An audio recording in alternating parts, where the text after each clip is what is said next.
Olá, hoje vamos conversar sobre uma patologia, uma doença que é muito frequente no consultório e gera muita dúvida, que é a escoliose. Com certeza você ou já conhece ou já conviveu com alguém que se queixou que tinha a coluna desviada e poderia ter escoliose. Então vamos entender um pouquinho mais sobre essa patologia? Então vamos lá.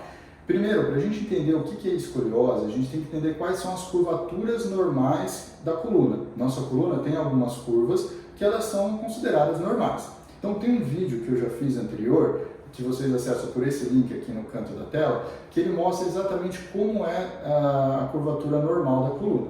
Muito bem.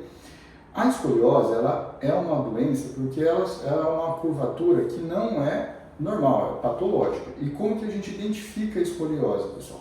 A escoliose ela é definida como uma deformidade na coluna vertebral quando a gente olha o paciente de costas, quando eu vejo o paciente por trás. Nessa patologia, as vértebras elas vão sair, vão distanciar do que a gente acredita que seja uma linha média. Então, por exemplo, nesse exemplo aqui, a gente vê a coluna toda alinhada. Na escoliose, você vai ter um desvio lateral. As vértebras elas vão se afastar da linha média. Muito bem. Dependendo do grau da escoliose, não é só o afastamento que acontece, ocorre também uma rotação da vértebra.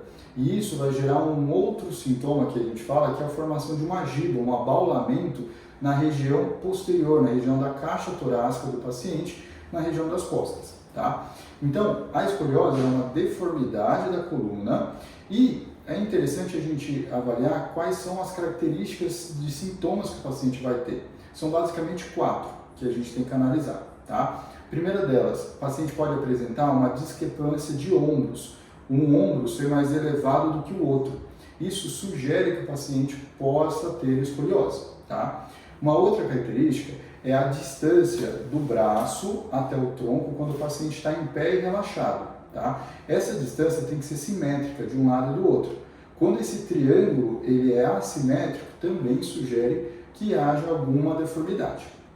A terceira característica é, na verdade, a formação de uma giba, né? Um abaulamento quando o paciente agacha, quando o paciente vai para frente com o tronco. Quando faz esse movimento, normalmente a escoliose se acentua e acaba havendo uma deformidade, uma gibosidade. Tá? E a quarta característica é simplesmente você palpar as vértebras do paciente e você perceber que elas não estão alinhadas, que você está vendo que a vértebra vai para a lateral, certo? Então essas são as 4 características básicas que um paciente com escoliose vai apresentar no exame físico. Muito bem. Agora, como que eu diagnostico a escoliose, né? O diagnóstico ele é feito com um velho e conhecido raio-x. Sim, o raio-x é a principal forma de diagnóstico da escoliose. Só que não é um raio-x simples que, por exemplo, você faz do tórax. É um raio-x que ele vai pegar a coluna como um todo, desde a cabeça até o quadril, numa mesma imagem. É o famoso raio-x panorâmico da coluna. Tá? Esse raio-x a gente vai poder analisar todo o alinhamento da coluna e as suas curvas. Tá? Além disso, esse raio-x ele traz informações valiosas. Não só a magnitude da curva, o quão intensa ela é, mas também, principalmente para as crianças e adolescentes, ele nos traz informações sobre a maturidade esquelética, ou seja, quanto aquela criança ainda vai crescer. E isso influencia na escolha do tratamento. Quanto à magnitude da curva, a gravidade, a gente vê por esse raio-x também. Por meio do quê? De cálculo de um ângulo, que é o ângulo de Cobb, que nessa figura aqui ele está sendo mostrado já calculado, que é basicamente qual a angulação dessa curva. Isso nos demonstra a gravidade dessa curva escoliótica. Muito bem. Quando a gente fala em escoliose, além da gente saber os sintomas, como a gente identifica, como a gente diagnostica, a gente, para pensar no tratamento, tem que saber também qual tipo de escoliose a gente está falando. Existem alguns tipos e isso influencia no tratamento. Vamos lá. Quais são os principais tipos de escoliose? São 4 também. Tá? Primeiro, a escoliose neuromuscular. Essa escoliose, geralmente está associada a uma doença neurológica de base. Então, geralmente, aquelas crianças e adolescentes que têm, por exemplo, paralisia cerebral. Então, essa doença de base vai influenciar no desenvolvimento da escoliose. Muito bem. Um outro tipo que temos é a escoliose congênita, que é quando a criança ela tem uma má formação na coluna e essa má formação que está gerando a deformidade. Muito bem.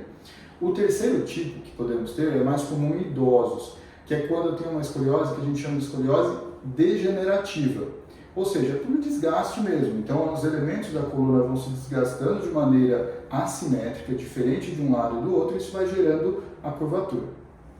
E o quarto tipo, que é o mais comum, mais frequente, que a gente mais encontra no dia a dia, que é a escoliose idiopática, ou seja, a escoliose que não tem uma causa definida, ou seja, não tem aqueles outros fatores que eu falei, não tem uma doença neurológica por base, não tem uma malformação e ela se desenvolve ao acaso, em que a gente ainda não tem uma causa específica para essa escoliose, tá? Essa é a mais frequente e um dado epidemiológico interessante é que ele é mais comum em meninas, é mais comum no sexo feminino, tá? Então, essa escoliose é a mais frequente. E, em geral, quando a gente fala em tratamento, a gente acaba direcionando um pouquinho o tratamento para esse tipo de escoliose. Muito bem. Falando sobre tratamento, né? Principalmente da escoliose idiopática, que é a mais comum. A gente sempre começa o tratamento com técnicas para correção postural. Entre elas temos o RPG, né? Que ela serve para correção da postura. Hoje em dia existem outras técnicas dentro da fisioterapia direcionadas ao tratamento da escoliose, que é um pouco mais específico e às vezes o acesso do paciente não é tão fácil, mas são técnicas muito positivas e que ajudam muito no tratamento. Outra forma de tratamento que a gente pode ter para a escoliose é o uso de órtese e coletes, né? Antigamente esse uso não era tão facilitado porque os coletes eram muito incômodos e geralmente os pacientes, principalmente os adolescentes, não gostavam de usar. Mas, com o desenvolvimento de novas tecnologias, né, esses coletes passaram a ser cada vez mais toleráveis, né, e esteticamente mais aceitáveis também. Então, às vezes, você nem percebe que o paciente está usando. São os chamados coletes em 3D. Eles ajudaram muito no tratamento específico, principalmente da escoliose idiopática no adolescente. Muito bem.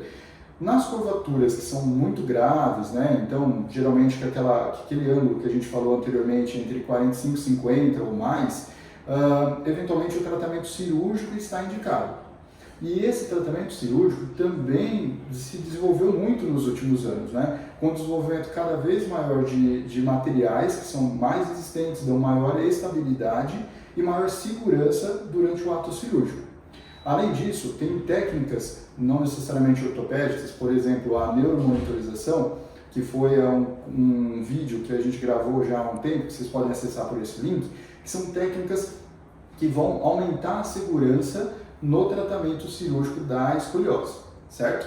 Então, assim, pessoal, resumindo, escoliose é uma deformidade da coluna, certo? Que tem várias formas de apresentação, de graus de apresentação, certo? Caso você tenha escoliose ou você conheça alguém que tem escoliose e tenha uma certa dúvida sobre isso, não deixe de marcar uma consulta, tá? Para um cirurgião de coluna avaliar adequadamente qual a sua patologia e qual a melhor forma de tratamento. Além disso, se você gostou dessa informação, não deixe de compartilhar também. É importante que mais pessoas tenham acesso a essa informação para que o diagnóstico da escoliose seja cada vez mais precoce e isso ajude bastante a gente no tratamento, certo? Espero que tenha sido útil e um grande abraço e até o próximo vídeo. Tchau, tchau!